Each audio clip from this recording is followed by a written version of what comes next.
Two guys living the dream of entrepreneurship while balancing the tricky act of fatherhood. Join Eric and Brandon each week to share their experiences about growing a business, raising a family, and navigating through life. So go ahead, free up some time you already don't have, and give the Preneur podcast a listen.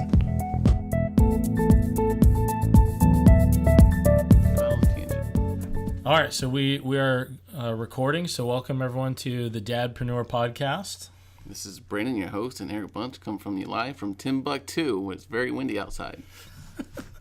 We're actually in our office. You know, fun. Why can't we pretend we're somewhere else? And why do they have If it was to know? windy, they'd hear the wind. Works. So this is a pretty exciting episode. We actually have our first guest on the podcast. We have a good friend of mine, Jim Willis. Go ahead and say, hey, Jim. Hey, Jim. How you doing? Oh, that's me. Hey, everybody. Yeah, so Jim Willis is here today, and we're actually, what are we talking about? We're talking about death and taxes, right? Well, we're talking about security. So basically, it could be a lot about that. There you go. So we brought Jim in. So Jim, why don't you go ahead and introduce yourself? What do you do professionally, and then we'll talk about the book in a little bit. Okay. So, Jim Willis, I have a business called Strategies for Successful Retirement. I'm actually celebrating 30 years, guys. Whoa, that's Congratulations. awesome. That's right. And we want to come back to when I got started because it'll be very applicable to your program. And so we help people with Medicare, Social Security, what to do with their retirement accounts to create a guaranteed income for life. Actually, we create security in the retirement years. There you go. That's awesome. Yeah, so our topic today is security. So Jim, what are you doing for your customers? Well, there's a couple of things that we do. Medicare is a big topic. It's a federal program, and then it involves over 50 different insurance companies. It's extremely complex. First of all, the females don't like turning 65. They don't like the topic at all. So they delay it, which really complicates the problems. Guys, they don't care. They're ready to get the best insurance they've ever had, and they're typically on the ball. But there's so much conversations. There's two different games that are out there, the supplements and the advantages. Very confusing to put it all together. And what is, so I meet people every day. They're very anxious, very confused. And when I get done an hour and a half, they're very calm. They're very happy. Oh, they're secure in their health insurance needs. And then financially, people call, can I retire? When can I retire? What do I do for retirement? Do I have enough money? And we just do a great review. We figure out a plan for them. And again, in just a couple of meetings, they're ready to retire. So I get phone calls that, hey, I just got back from so-and-so. Thanks, Jim. Or we just did some stuff with the grandkids. Thanks, Jim. Stuff like that. And it's guaranteed income for life. You might run out of money, but you'll never run out of income. So Medicare, I've always been confused about Medicare, and I always get confused with Medicaid. Yeah. So can you I'm the same way. To be honest, I'm confused with insurance. I don't even know how my insurance works, to be honest. I just, let them deal with it. But with Medicare, you always hear the government talking about we're going to run out Medicare fund. What's your opinion about that? Well, I got a little word association for the Medicare and Medicaid. Mm-hmm. Medicare is health care, and Medicaid is financial aid. So if that helps you, you can put those two together. Yeah, I've always thought care and aid, care is to take care of them. Aid is just kind of temporary, if you will. And so Medicaid is basically finances. And what they do with the finances might be food, might be health care, but it's so Medicare is a federal program, and then Medicaid is individual states.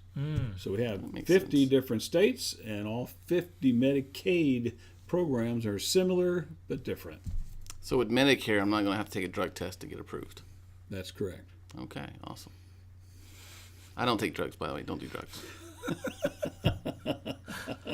But really, you bring up a good point because, we're talking about security. So you yourself and me included, we have to have health insurance. We have to make sure that we're protected. I'm type 1 diabetic, and after the things that you went through, the car accident, you've got to take regular amount of medication to keep everything at bay, if you will. Yes, I unfortunately be on medication the rest of my life. I have seizures. That's what happens when you technically died for 2 minutes. Well, I wouldn't suggest doing that again for a while. No, it's not fun. No, it's not good. Yes, it's a good story. You want to elaborate about that briefly? I took this medication because I was having really bad seizures. I couldn't control it. So they gave me this pill, and they say a pill solves everything. And the pill made my heart stop for 2 minutes. So in that 2 minutes, I don't remember anything. It's just black. And that was related to the car accident? Well, the car accident is the reason I had a brain injury. It's the reason I have seizures. That's what I thought. Okay. Yeah. You were kind of mixing I up wasn't the story a born little bit. epileptic, no. Car accident. So car accident, traumatic brain injury, medication, And now I'm the Walking Dead. seizures. And now I'm the Walking Dead. I came back. You came back. I came back just to mess with you. Oh, lovely. You're welcome. Lovely. So Jim, you're helping your clients, and really, like, from my understanding, the Medicare industry, I mean, there's a lot of people that aren't doing it justice, right? I mean, there's some that are taking advantage of people. Am I? Yeah, so the Medicare program is a very successful program. The problem is it's so successful that either the doctors are abusing it and creating a lot of fraud, or the agents just don't do their homework. In other words, I have 10 questions I ask people.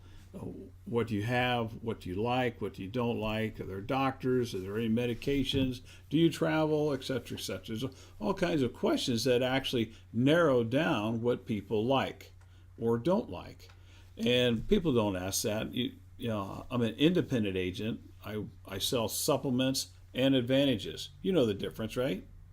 No, you don't. I was nodding my head like Yes. that. And so I help identify both the plans. And literally, a husband could have a supplement, and the wife could have an advantage plan.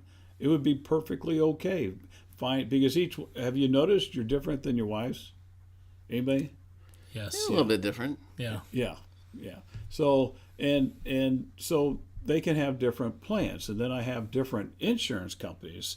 So as an independent agent, we're able to come up with a lot of different choices for them to help narrow down what they really like. Because I'm going to like something else, and then you're going to like something completely different. And I sell them both. I'm only going to sell something I like. So. And that's a good fit for, the person. Yes, right. Absolutely. Got to fit you. Yes. Like you two are almost the same, but really different. Yeah. So I could easily have two different health needs and plans for both of you guys. Yeah, absolutely. And me being type 1 diabetic, I have to have health insurance. There's no like temporary period where I can't. And the Seizures. no, I was No, you're going not talking to about share. I was going to share a story about me. Oh, I used you were to be pointing your thumb at me. Well, but- no, I used to be on a health savings plan, Oh. and then I found out how expensive insulin can be. I mean, you're talking about $600 a bottle for like the pack of the insulin, and you're talking about a lot of money. And I'm going through on a monthly basis, maybe 3 or 4 of those. So when should you start planning, your retirement, Medicare, that type of stuff? Because, before 2011, before my car accident, I didn't think I needed health insurance because I was very naive. I thought I was Iron Man. I never got sick. I was vomit-free since 93 and 2011, so I just didn't think I needed it. I thought it was a waste of money. Then the car accident happened, and I was SOL, basically.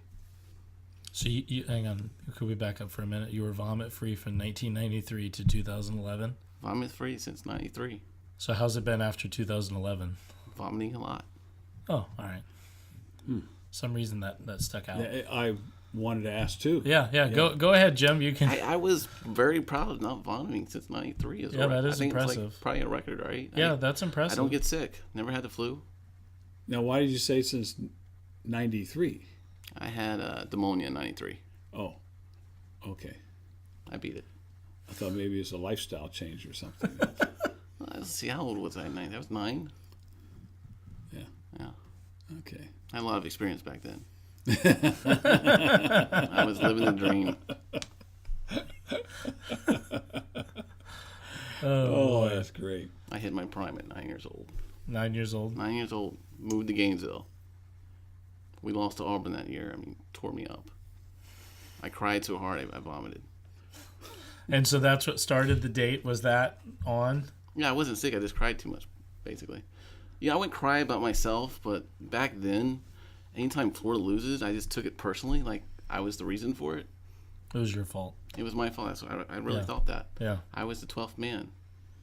Okay. They lost to Auburn. Auburn, for some reason, always owned us. And it's still on us to this day, and we play them this year. Yep. Yeah. All right. So, Jim, back to you. So, when should we start planning for these types of things? So for Medicare, you don't really plan for it. When you get 65, it's a federal program that you're allowed to have. It is financially sound. There is a lot of abuse and there is a lot of waste, and that is probably the biggest problem with the Medicare system. Not the system itself, but what others do to it. So you can't plan ahead for that. Some people get it early. I saw a lady earlier today, and she had Medicare disability. She had several health circumstances. In 2012, she qualified to get Medicare early. And she got Social Security disability, and then 2 years later, 24 months later, you get Medicare disability. And so she's been able to get some amazing, just like for your diabetes, we have a Medicare Advantage plan that has additional benefits where you get your insulin for free when you get to Medicare. See, you can't wait now, right? Yeah. Speaking of insulin, I'm like thinking I got to get my insulin after eating lunch. And so there's a lot of different little nuances with the Medicare, but that's something you don't plan for. Eric Bunch owe you guys a beer. Yeah. Just talking about me.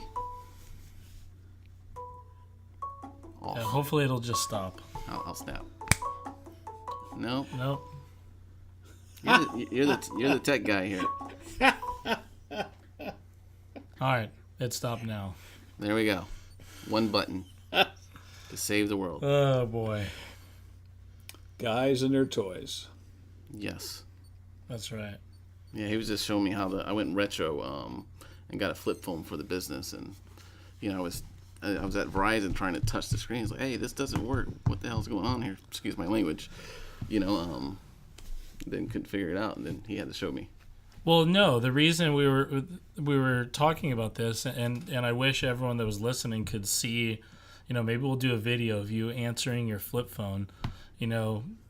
You've got your fancy iPhone XR, and you could answer it so fast, but your flip phone started ringing, and it took you probably 45 seconds to answer that thing. I didn't know if it was on or not. When you flip it, is it on? But it said answer on the button. I know, it was awesome. You flipped it so slowly, and then you stared at it for a second, and then hello? So I wasn't sure. it was pretty awesome. Was that the first time you've ever used it? No. I was going to say, you told me you used it before. I did use it back in 2002. No, that's the new one you've had. I know that's a new one, but I'm saying I did use it before, but I haven't taken many phone calls on it yet. That's kind of the mannerisms of my seniors that are about 85, 90 years old. They're fumbling to find the phone and then which way to open the phone. And then when they open the phone, does it answer or not? And then they holler at the phone, see if anybody's there. And then they finally figure out how to push answer. So you're saying I'm an old man now? I'm just saying it had a lot of similarities there, describing that story. Well, my mother always told me I'm an old man at heart. Oh. Yeah. Okay. I would say that. I mean, technically you are a millennial, but you've got none of the Pre-millennial. electronic, technology traits. I mean, 1 year apart, and you know nothing about technology. I grew up outdoors. Like man. the printer. He almost threw the printer out the door. Well, it wasn't working. I've got one in the car you guys can have. And it was Samsung. Okay, I should never bought Samsung. Just because something's on sale doesn't mean you should buy it. Well, I made it work just fine. Yes. But it could have worked better with a well-named brand. That's true. Actually, that's a HP, if you don't know that. It's a Samsung. Its brand is Samsung, but it's an HP printer. So Samsung is HP. with that printer, yes. I don't want to say everything, but Huh. It's interesting. I when didn't has know Samsung ever made printers? I mean, that. Then really, why is it called Samsung? really, this is your fault, because why would you buy a makes TVs and cell phones? Why would you buy a printer? It was $100 cheaper than the other one, and it did all the same things. So I'm like, why not? And then I found out a month later they stopped selling them. Yeah, it does all the same They things. should You just don't know advertise how to that. work This it. is the reason why it's on sale. Because you're we're not not gonna making figure them it out. anymore. That's true. They should say that on the fine print. No one told me. All right, so we're going to move on to the next part of the podcast. So Jim is actually a published author, which is super cool, because I was able to be part of the book launch event. Absolutely. And I was able to be part of the planning process, and luckily I wasn't part of all of the writing process, but I did see which was pretty awesome. I wish I should have told you to bring it with you, but when he wrote the book, he wrote like on Yellow pad. on yellow pad, and Cursive this writing. thing is like huge, and there's like all these side notes and things sticking out of it. And your daughter, right? Yeah. Your daughter took that and then typed it up and printed it out, and then he went through and made a lot of other notes and cursive on it, and so eventually it got to where it is now, which is the actual book. And I've read the book, which is awesome. It's called How on Earth Did I Get Here? And Jim tells his story. So I'm going to let you kind of elaborate briefly on your story, basically what's on the back. Well, the writing of it was pretty interesting, because I was so it was so much work to do the writing. I wasn't going to just mail my original copy that I just sweated over up to Georgia and maybe get it back. She's a mom and got kids and a husband, and I didn't know. So we would actually copy it and scan it to her. What, really? Yeah. Oh. So the cursive writing, the scribbling, made it all that much difficult. But she types like 120 words a minute. I'm not even exaggerating. And she could read my writing. She read all that? Yeah. Wow. Yeah. It's impressive. So I would send her a chapter at a time. And whenever she was getting her college degree, as a master's degree, and amongst the kids and the wife, and typed the book for me. So, and then after it got on the paper, we had an editing company edit it, and it went through like 7 different editing stages, which is normal. It's not because I'm that bad. It's that they do that for everybody. Okay, Brandon? I got you. Okay. And Stay tuned. Eventually this podcast will turn into a book. It will. yeah. So had fun writing it. The editing was hard for me, though. What, the book? Yeah, the book is a story about me. How on earth did I get here? And when I say how did I get here, I'm talking. That's the third time my phone's rang. Okay, just you just owe heads us, up. You owe everyone 3 The beers. first 2 were silent. That one rang. I don't know why. If you all listen to this program, you should. Watching these 2 guys is hysterical, man. Lunchtime services. Strikes again. All right, sorry to And interrupt. by the way, it's a techie specialist that's having all the tech issues, isn't it? Yeah, I know, yeah, right? You're right. You're right. If I didn't have my phone, like all the computers ring. All right, let's get back to the book. How on earth did I get here? So, I mean, I'm living in suburbia just like probably most of you all are. And but that's not where I started. I grew up in St. Pete. I was literally less than 500 feet from the Gulf of Mexico. And if I went out to my driveway and went left, and then if I went out and turned right, I could go into all the woods that you could imagine. And I grew up in a time when we followed Tarzan, Davy Crockett, Huck Finn. And so Tarzan was king of the jungle, man. And so all of us little guys, we thought we were king of the jungle. You could periodically hear us do that Tarzan holler. And Can we hear the Tarzan holler? Do you still have it? Oh, I might. We'll see. I'm finding it now. I should still have it from the book launch that we put in there. How about Davy Crockett? Do you know who Davy Crockett is? Eric Bunch? What's that? Do you know who Davy Crockett is? Yes. Who is he? I'm just saying yes. Come on, man. So he was both a politician and a countryman. So he had an Indian that he would travel and give news and information to different cities and villages throughout the Smokies and even a little farther west. And when they traveled, they literally had a jog. So we travel that way as well. As much as 6, 8-year-old, 12, 15-year-olds, we actually would not hike, we would jog through wherever we were going. So we could travel a lot of distance. So in the summer times, we would just take off early in the morning, go one way in the woods, no telling what we would eat, what we would drink, where we would go, and we'd stop we could tell when the sun was, and we'd stop and we'd start coming back. And we had to be back by dinner. Somebody in the family on the street's going to ring a bell, and you better be there for dinner. And we had times where we set up ropes and vines, or we swung in trees. I mean, there's one place where we had 50 yards, like a 50-yard field, where we never touched the ground. We'd swing from tree to tree over some swamps and ground and stuff like that. Just a lot of fun.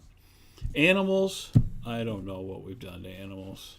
Every animal that we have in Florida we encountered. Every one of them. And in my family, I have a lot of alligator stories that are all true. And thankful for TV now, they actually are on TV. But it's something I did way back when I was a kid. Wrestling alligators. Yep.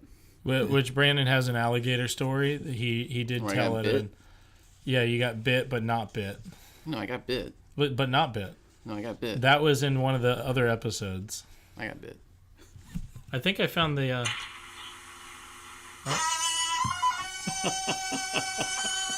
It's impressive. So during the book launch party, Jim had this idea of playing that in between the songs, and your wife and your assistant, oh yeah, they were not having this at all. So they had told me don't play that. Well, Jim and I figured out later, hey, we're gonna do that anyways. So we had that play about every 2 to 3 songs. And to see everyone's face in there, not knowing why, because they're coming to the event, they don't know that story yet because he hadn't spoke yet, so they're just hearing this like screaming, not knowing what's going on. So I think you and I were the only ones that really got a big kick out of it. Yeah. It just confused everyone else. But luckily, your wife did not come and scream at me, and neither did Laura. Yeah, I thought one of them would have. They knew it was me. They knew it was all me. Yeah, but. So thanks for following along with that. But that gave everybody a footnote to understand they're going to read something that they really don't see coming. Mm-hmm. You look at me today, and I'm just this, privileged old white guy, lived a comfortable life his entire life. And one of the reasons why it was so fun to be out in the woods is because it's so horrible to be at home. Mm-hmm. Home was an extremely violent place. I was born to a mother that hated me from the day I was born. I didn't have a time when my older sister wasn't beating the tar out of me because I was sucking oxygen out of the air. So I grew up fighting. I know you look at this pretty face and this guy doesn't know how to do anything. And yes, I'm way too old to even think about doing any of that stuff. But that protected me many, many times. So I didn't handle bullies very well. I didn't handle people teasing me about my sister beating me up. So the only solution I had was to beat them up. So shut up. I can beat you up. That means she can beat you up. And that was the chip that was, just please knock it off. And so a lot of anger, a lot of insecurity, a lot of self-doubt, I look fine, but inside I just direct. So I found comfort either in the water, or in the woods with the animals and stuff. Well, and even through, we've known each other for 4 years now, and I never knew about any of this. I just saw a very successful business owner, a phenomenal individual, amazing man of God. So when I heard about this, I just had to get the book immediately. And I want you to know, like, how Yeah, see, your phone's ringing. But my phone's on silent. That's just I true. was smart enough to do that. So I am not really one to read. I struggle with it. I've got a stack of books, everything that I want to read, but I just don't know why. I end up falling asleep, honestly. That's the bad part. But this was one where I read it in about 3 days. Oh, wow. So it's been years since I did that. So you definitely need to read that. And definitely going to read it. You definitely need to. And the book cover, everything about it is phenomenal. The color scheme, like everything is done so well. And it's available online, right? Yep, at JimWillisBooks.com. Yep, Jim Willis Books, and it's on Amazon as well. But if you go to Jim Willis Book, we'll give you an autograph. Ooh, there we I want an go. autograph now. Do I have to go to the website, or can I get one now? You can get one now All right, cool. I'm getting one now. for $20. Can I borrow $20? Yes, you can have $20. So inside of here, I mean, you're telling more about the story, which there's a lot more in here than what you just shared. Oh, my. Yeah. I mean, there is so much more about your story, and then there's a fair amount of scripture in here, Yes. Yep. right? Yep. You want to tell us about that? Sure.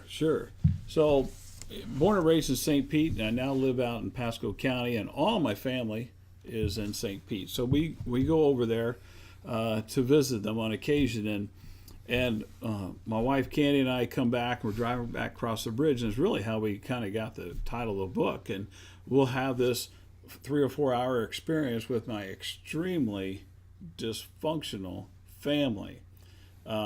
When I was 13, it was a horrible divorce. It was just, my parents were just really poor parents, and I started just being gone all weekend. At 15 is when I had these 2 defining moments take place that you thought that was bad. It's going to get a whole lot worse, and that's where we get the picture of the book, where I'm actually living in a tree, and no, it's not a fort. It's where it was home.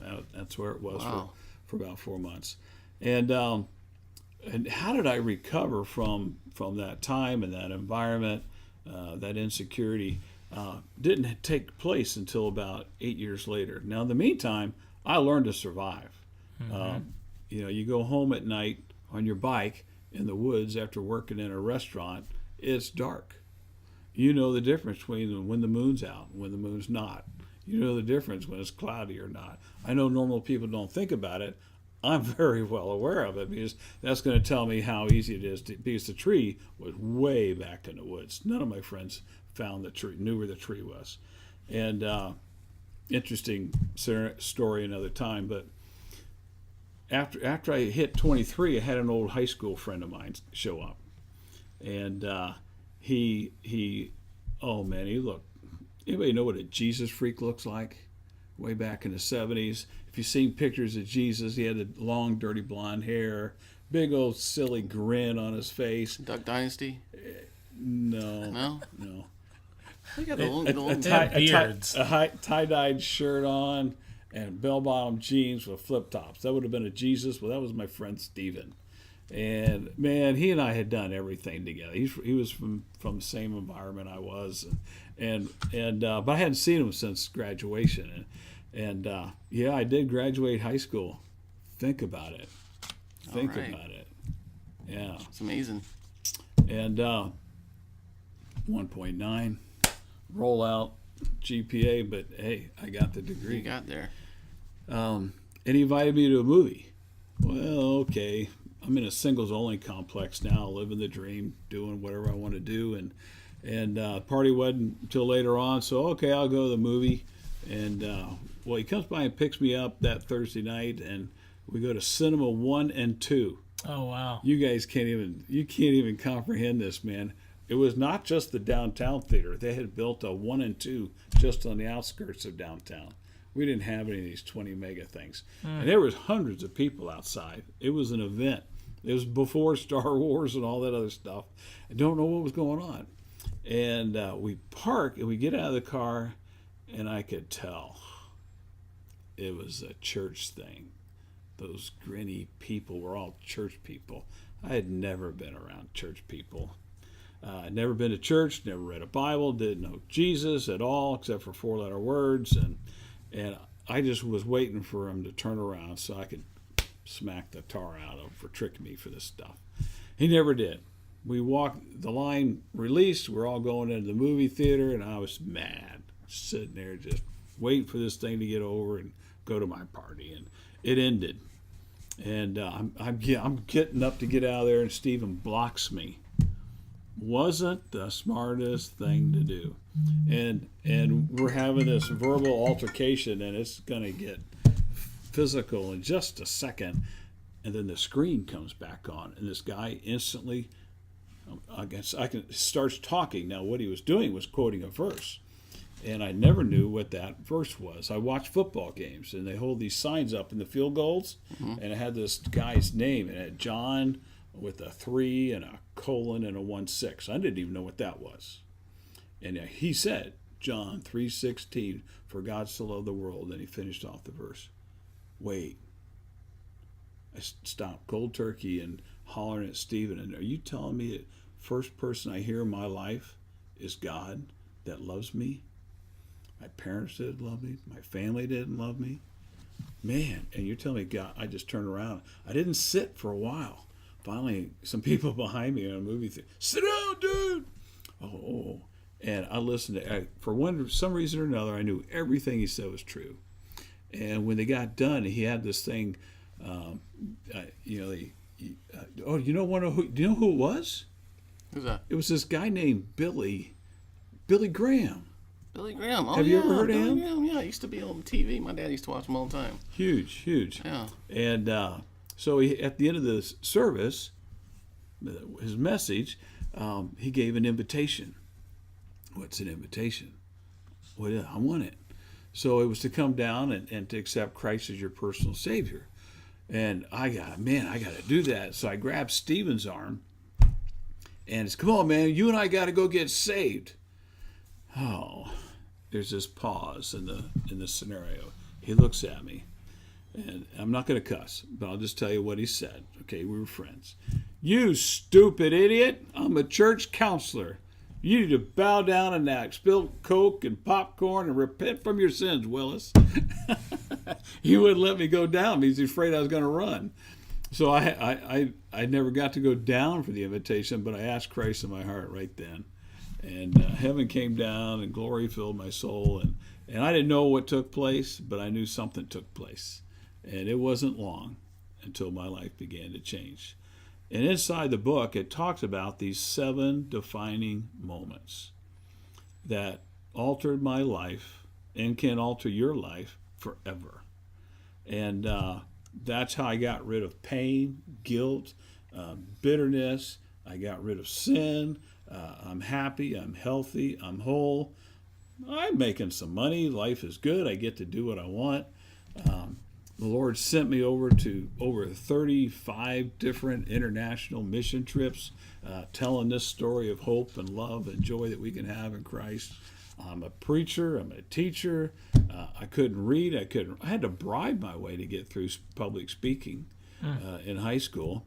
I never did learn to read. When I later, in 3 years after I get saved, I'm off to Bible college. I read 5th grade level, 90 words a minute. And God did something with both of those in my first year.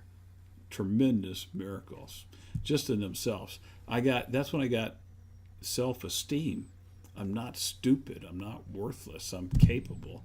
And it was completely, today we would call that I was being punished. A professor didn't like my last final speech, which was kind of a critique of the class. So he's going to give me an F. And there's a whole process that I went through there, and where I met the dean and the board of directors and pastors and the president of the college and everything, trying to defend my case, which ended up being very interesting the next 3 years at college. But I realized I was going to lose this credit, so I wanted to take another credit. So I took a speed reading credit. And of course, all my friends are like, you can't read now? What makes you think that's going to? Well, I went from 90 words a minute to 1,200 words a minute with 100% comprehension. Wow. Other than salvation, that's the biggest day in my life. Man, I grew so much inside as a person. Well, there's stories like that in the book. And as we grow in Christ, I mean, our relationship with Christ is to be intentional. You know, we're not going to grow just by osmosis. We're not going to grow by just being there. We're going to grow through God talking to us. And occasionally I listen, and I talk about those. I don't talk about the other ones. So I can relate to you about God. I grew up in the church. My papa was a preacher. Okay. My papa used to joke with me. He said, "You know how somebody is a good preacher?" I was like, "How that's, Papa?" He used to say, "If a preacher can put you to sleep, then he's a good preacher." I was like, "Well, you're the best darn preacher I ever met, because once he started talking, I started sleeping." And my grandmother was an old Southern one, and so when we would sing hymn, she had like that opera voice but couldn't carry a tune, so she would outpower everybody, and then I would be standing right beside her, and I got, unfortunately, her voice, where, I don't carry a tune. He can attest to that. But, she used to just, she was basically, I love you, Grandma, but she was a battle axe. And my papa, he was the nicest man in the world. He would never curse. He never said a bad thing about anyone. He was the type of guy that could go to a gas station, never met the guy, and would talk to him for 2 hours. So I used to go with him. We'd go get gas when it was like 50 cents. Yeah. And we're supposed to go there and come right back and eat dinner. And 2 hours later, we showed back up. So I used to have to hate going to the gas station with him because I wanted to go back home and go play. But my papa, he would pick up hitchhikers, and my grandmother used to get on to him. "Why are you doing? Why? It's hot. I don't want him walking, honey." And she would just get on to him. So I just, I grew up in the church, and he used to always, talk about God. He never was afraid to share it with people. Good. Yeah. So I was absent of all that. I knew everything. I knew every school. I knew where all my friends lived. I knew every store. But if you asked me, where is the church? It was just a big blank on my face. I was just completely blind. So until that last point. Thursday in February, 1975. Wow. History. That was when it was gas gouging back in the day, by the way. Gas gouging? Gas gouging. Gas was really high. No, gas that was gas was. high. That's Yeah, right. Yeah. See, I know my Gas stuff. wars. Also, They had lines, gas lines. Really? Yeah. They'd have fights. There you Somebody go. cutting lines. You're telling me this like you were around for it, but you weren't. Also, you probably knew this as a kid. So you remember those like skunk cats with a tail in the back? Yeah. From Davy Crockett, man. Oh, okay. I know what you're talking about now. Learn your history. I gotcha. From Brandon Allen. Also, Medicare. What president do you think was that? Why is this testing me? I just want to show off my knowledge. Oh, all right. Well, go ahead and share it. Crazy. Starts with an R. Ends with Roosevelt. I'm waiting for you to just say it. I just gave you the answer. Roosevelt. He's in the Depression, man. Social Security. So Medicare. that was Social Security. Yeah. In 1936, Medicare wasn't until 1966. So I was wrong. Passed in 65. So I had Social Security and Medicare mixed up. Well, it happens before. Oh, so I get a B plus. So Johnson was with Medicare. Who came after? Roosevelt. No, he's the president after he took over for. Got shot in the head. 1963. Johnson took over for somebody. Starts with K. We have a street down. Kennedy. There you go. I'm not a history buff, obviously. I wasn't good at English.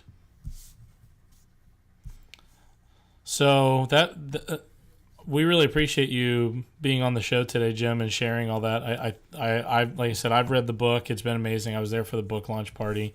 I got to hear you speak, which was all amazing. And you shared even more in person when you were speaking than what's in here.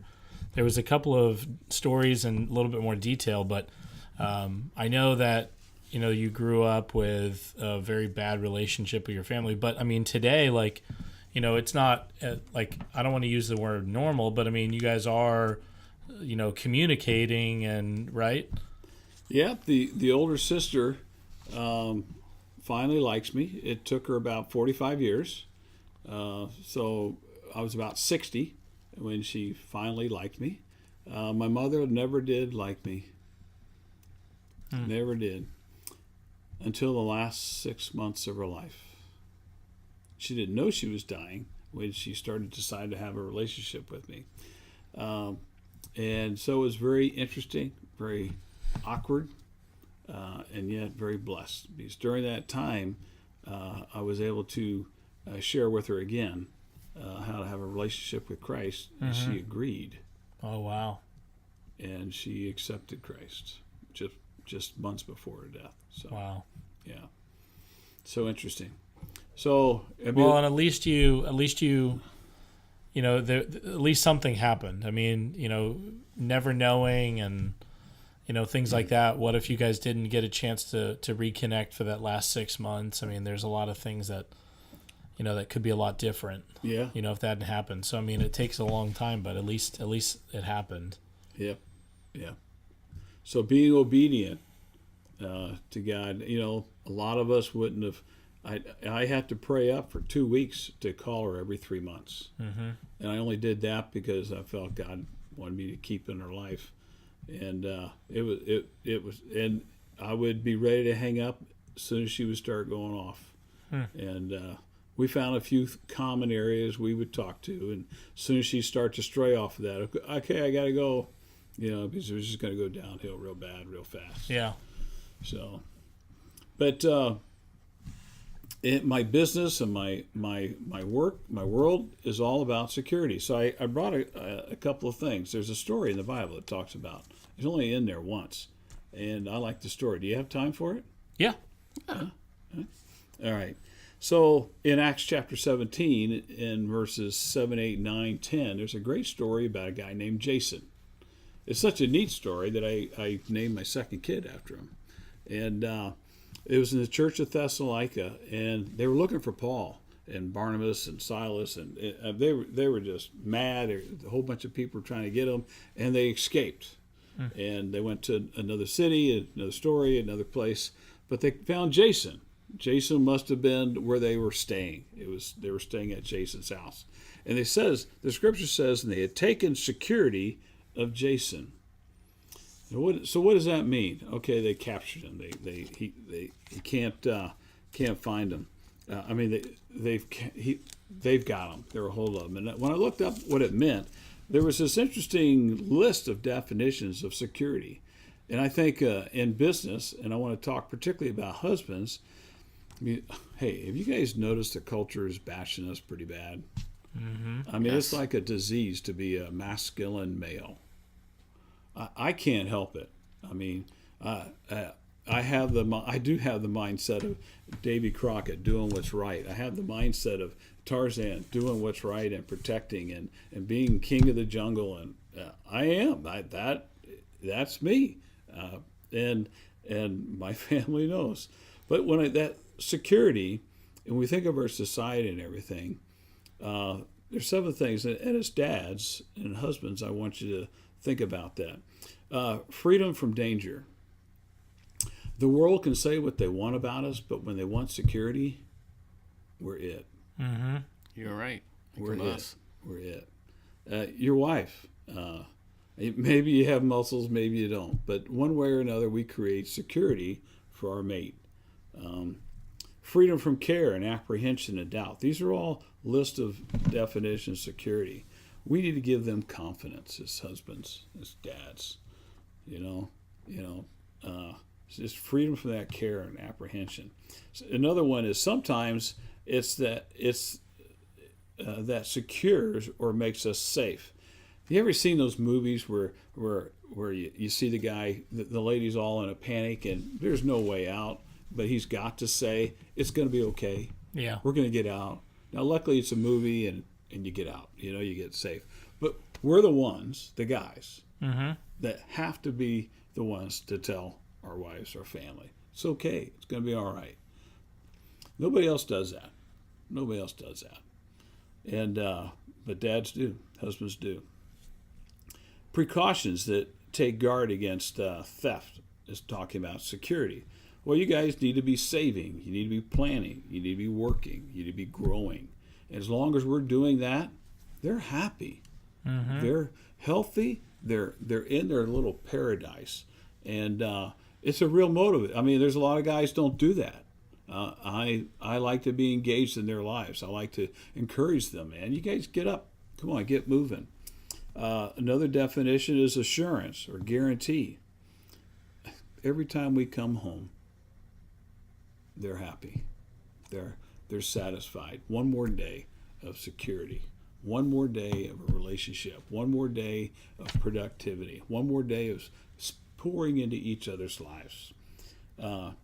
Here's the last one is something given or deposited as surety for the fulfillment of a promise or even an obligation or a payment of debt. That's what Jason was. They captured Jason to try to manipulate who they really wanted to come back. Okay, they didn't. Jason didn't want them to come back. He was the payment. He was the fulfillment of these guys that wanted to take vengeance out on somebody. That was Jesus Christ that does that for us, for all of us. But it's also a dad. A dad, he's going to stand in front. That's what he does, right? Yeah. Yes. Yeah, That's what right. dads do. Yeah. And then, so to create that security, make sure you have enough life insurance. Well, that's why, have your wives ever mentioned it to you? Yes. And because they're looking for that security. What if something happens to you? You are their security. So what is a good policy? What is a good number for today's age? Like, I used to think when I was a kid, $1 million is a lot of money. Today, I don't think that. Yeah. So, your guys are in different ages and different economics and different, I don't know enough to answer that question, but starting off with some. I mean, I know in my life, I was poor as a church mice, man. Had wife and kids in college, and I was in the ministry, and I was lucky to have anything. But I got something, had to get something, and then I bought more. So term insurance is a very low affordable, low cost, and high death benefit policy, and that can create that security for your spouse. So, What is the difference between term and whole life? I always get them mixed up too. okay. Well, term insurance is, say, something you get for a 10, 15, 20, 30-year term. So you pay this lower premium, and you have a higher death benefit, and you pay that same premium for that period of time, 30-year term. So if your premium's $54.23, it's the same monthly amount for the whole 30 years. Whole life insurance, it has no cash value, only death benefit. That's term. Whole life insurance, you're going to have a higher premium, a lower death benefit, but internally it's going to create a cash value. So maybe you'll have a nice chunk of money when you get older. It's also your whole life. You pay the premium your whole life, and you have the insurance your whole life. So, for example, I've outlived several of my term insurance policies. Sorry, kids. There you go. That's funny. And now I got the money, so that's the way to do that. All right. All right. Well, I think we've got we are out of time for today, but make sure to go on to JimWillisBooks.com and pick up his book, How on Earth Did I Get Here? And if you want to learn more about what Jim was talking about, then visit the WillisAgency.com and you can connect with him. He's got a phenomenal office over in Pasco County that you can give him a call. He loves to talk about his book and obviously talk about many other things, so give him a call. I'm sure he'd love to hear from you. So do you have anything else? No, that was an awesome story. I look forward to looking at your book. And did Eric take your photo there? It's a great photo, by the way. Thank you. Yeah, you're welcome. Not yet. Still working on Looking forward to that updating. autograph. Still working on updating his picture. We'll get there one day. It is a phenomenal photo. All right. Me the 5 beers you owe us now. Just give me $20. Yeah, that's true. All right, so thank you guys. Make sure to tune in next time. Dad Preneur, follow us on Facebook. You can message us on Facebook or email us at podcast@dad-preneur.com. dad-preneur.com. Let us know what you would like to hear. All right, thanks, guys. $10 too. Going Enjoy. out.